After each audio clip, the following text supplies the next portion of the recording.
રહ્યા છો તહેલકા ન્યૂઝ. હવે જોઈએ અગત્યના સમાચાર. ગોપાલ નમકીનના ગાંઠિયામાંથી મૃત ઉંદર નીકળ્યું. ગોપાલ નમકીનના ગાંઠિયામાં મૃત ઉંદર નીકળ્યું. હિંમતનગર તાલુકાના પ્રેમપુર ગામમાં ગોપાલ નમકીનના ગાંઠિયા ખાતા ઝાડા અને ઉલટી થઈ પેકેટ ચેક કર્યું તો ગાંઠિયામાંથી મરેલો ઉંદર નીકળ્યો. ગુજરાતમાં છેલ્લા કેટલાય સમયથી ખાદ્ય પદાર્થોમાંથી મૃત જીવાતો નીકળવાના કિસ્સાઓ સામે આવે છે. ત્યારે હિંમતનગર તાલુકાના પ્રેમપુર ગામમાં ગોપાલ નમકીનના ગાંઠિયા ઘરે ખાવા માટે મંગાવ્યા હતા.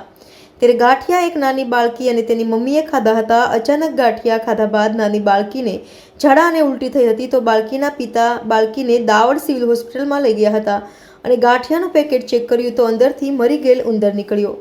બાળકીના પિતા જમીનભાઈ પટેલે ગોપાલ કંપનીમાં જણાવ્યું. તેમણે કહ્યું, અમારે આવું કોઈ દિવસ થાય નહીં કહીને હાથ ધર કરી દીધા. કંપની સંચાલકો સામે કાર્યવાહી કરવાની ગ્રાહકની માંગ. મારું નામ પટેલ જયમીન કુમાર સુરેશભાઈ, ગામ પ્રેમપુર, તાલુકો હિંમતનગર. કાલે હું એક ગાંઠિયાનું પેકેટ લાવેલા.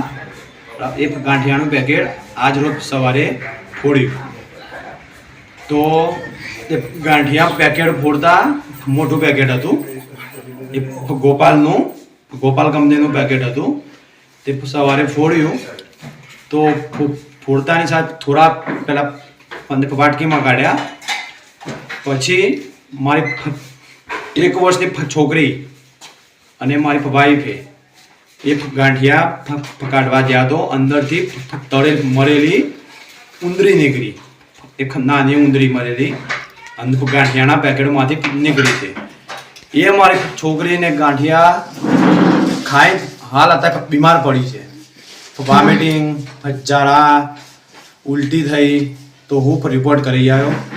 જૈન સિવિલ દાવડ અમારે બાજુમાં છે, ત્યાં ગાડી ઇન્સ્પેક્શન જેવું થયું છે અને રિપોર્ટ પણ છે. બરાબર. આ રીતે બેદરકારી ગોપાલ કંપનીની આવી છે. તો આ મુદ્દા પર મીડિયા અને ફૂડ સેફ્ટીવાળાને એટલે કહીશ કે આના પર કડક ને કડક કાર્યવાહી થાય.